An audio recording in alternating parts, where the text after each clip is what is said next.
Good morning students, स्वागत है आपका हिंदी की कक्षा में। दोस्तों, आज हम आपकी पाठ्य पुस्तक क्षितिज के पाठ 5 जो कि सूर्यकांत त्रिपाठी द्वारा निराला द्वारा लिखी गई एक कविता है उत्साह, इसके बारे में पढ़ने जा रहे हैं। लेकिन उससे पहले हम जानेंगे सूर्यकांत त्रिपाठी निराला के बारे में। सूर्यकांत त्रिपाठी निराला का जन्म बंगाल के महिषादल में सन 1899 में हुआ। इनका जो जन्म हुआ वो 1899 ईस्वी को हुआ और वे मूलतः गढ़ा कोला जिला उन्नाव उत्तर प्रदेश के निवासी थे। यानी कि इनका जन्म जो हुआ वो उत्तर प्रदेश में हुआ। निराला की औपचारिक शिक्षा 9वीं तक, यानी कि जो सामान्य शिक्षा 9वीं कक्षा तक है वो महिषादल में ही हुई, जो उनका जन्म स्थान है, वहां पर ही हुई। और उन्होंने स्वाध्याय से संस्कृत, बांग्ला और अंग्रेजी भाषा का ज्ञान अर्जित किया। इन्हें भाषा ज्ञान के रूप में देखा जाए तो इन्हें संस्कृत,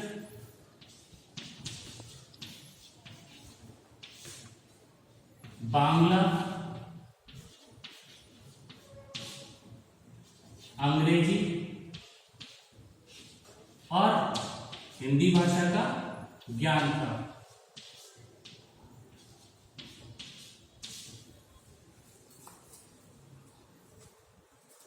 संगीत और दर्शन शास्त्र में के भी वे गहरे अध्येता थे।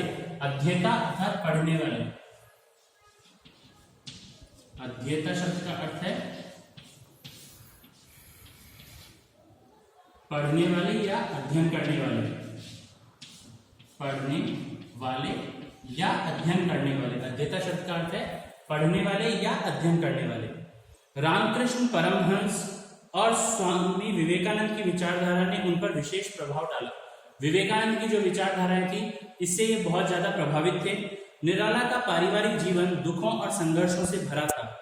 आत्मीय जनों के असामयिक निधन ने उन्हें भीतर तक तोड़ दिया था। आत्मीय जन यानी कि उनके जो परिजन थे, परिवारजन थे, जिनसे उनका हृदय से जुड़ाव था, उन लोगों के असामयिक निधन, जो बिना समय के निधन हुआ है, आकस्मिक निधन ने उन्हें भीतर तक तोड़ दिया था।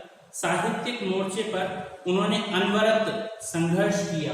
अनवरत अर्थात लगातार, अनवरत अर्थात निरंतर।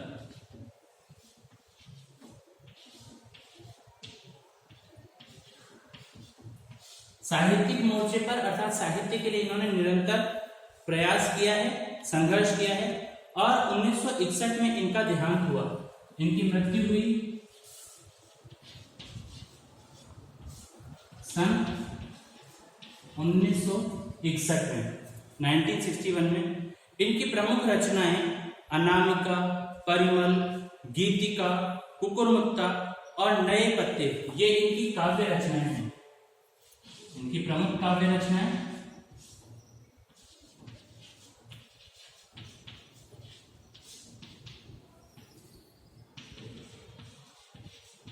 अनामिका, परिमल,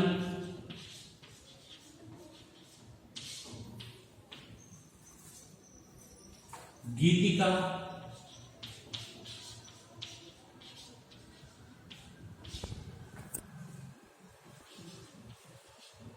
कुकुरमुत्ते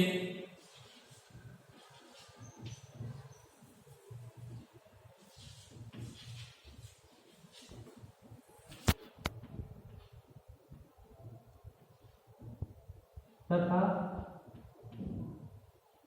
नए पत्ते, ये इनके काव्य संग्रह रहे हैं, काव्य रचनाएं हैं।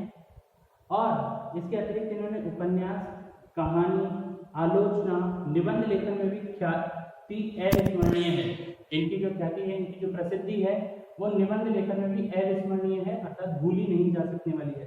निराला रचनावली के 8 खंडों में उनका संपूर्ण साहित्य प्रकाशित है।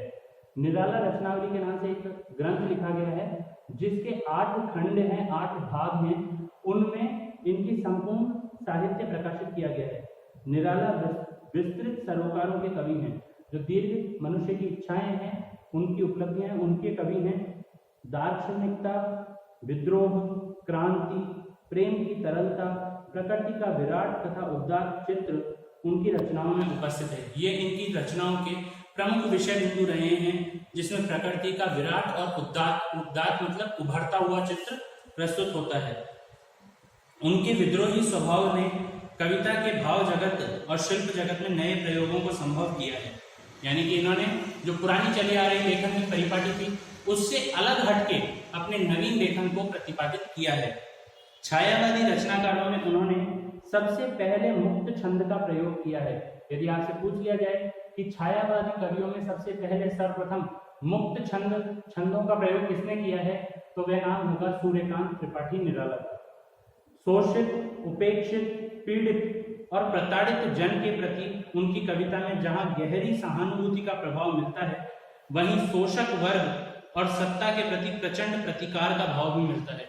यानी कि इनकी कविताओं में जो गरीब, कमजोर और असहाय व्यक्ति हैं उनके प्रति अत्यधिक स्नेह प्राप्त होता है, और जो शोषण करने वाले लोग हैं, सत्ता में रहने वाले लोग हैं, उनके प्रति इनके हृदय में, इनकी कविताओं में अत्यंत द्वेष और क्रोध नजर आता है। इनकी जो रचना है उत्साह, जो हमारी पाठ्य पुस्तक में शामिल की गई है, यह एक आवाहन गीत है। आवाहन गीत बुलाने का गीत है, जो कि बादलों को संबोधित करता है। बादल निराला का प्रिय विषय है, और कविता में बादल एक तरफ पीड़ित प्यासे जन की आकांक्षा को पूरा करने वाला है, तो दूसरी तरफ वही बादल नई कल्पना और नए अंकुर के लिए विध्वंस, विप्लव और क्रांति चेतना को संभव करने वाला है। यानी कि बादल जो है वो गरीब और प्यासे व्यक्ति की प्यास बुझाने के काम में आता है, और वहीं वह बादल नई कल्पनाओं के, नए अंकुरों के लिए विध्वंस और विप्लव की और क्रांति की चेतना को संभव करता है। यानी कि नई उत्पत्ति होगी, इसकी क्रांति को भी वह बढ़ाता है। कवि जीवन को व्यापक और समग्र दृष्टि से देखता है। समग्र दृष्टि अर्थात पूर्ण दृष्टि से देखता है। कविता में ललित कल्पना और क्रांति चेतना दोनों है। ललित कल्पना अर्थात नई मधुर कल्पनाएं भी हैं, और क्रांति चेतना भी है। जागरण की जो क्रांति है वह भी प्राप्त होती है। सामाजिक क्रांति या बदलाव में साहित्य की भूमिका महत्वपूर्ण होती है। निराला इसे नवजीवन और नूतन कविता के संदर्भों में देखते हैं। यदि समाज में कुछ परिवर्तन करना है तो उसके लिए कविता एक विशेष साधन मानी जाती है। अट नहीं रही है कविता फागुन की मादकता को प्रकट करती है। इनकी एक कविता और है जो अट नहीं रही है, जो हमारी पाठ्य पुस्तक में है। दूसरी कविता वो फाल्गुन का जो महीना होता है, होली का जो मनमोहक महीना होता है, उसकी मादकता को, उसकी मोहकता को प्रकट करती है। कवि फागुन की सर्वव्यापक सुंदरता को अनेक संदर्भों में देखता है। जब मन प्रसन्न हो तो हर तरफ फागुन का ही सौंदर्य और उल्लास दिखाई पड़ता है।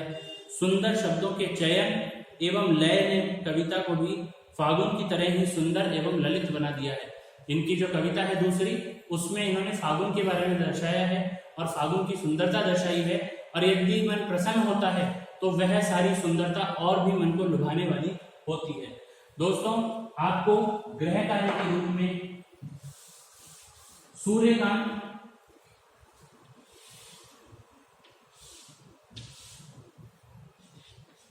आपके गृह कार्य के रूप में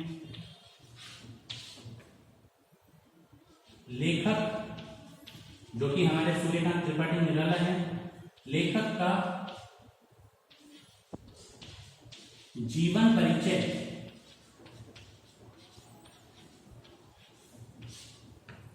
अपने शब्दों में लिखिए।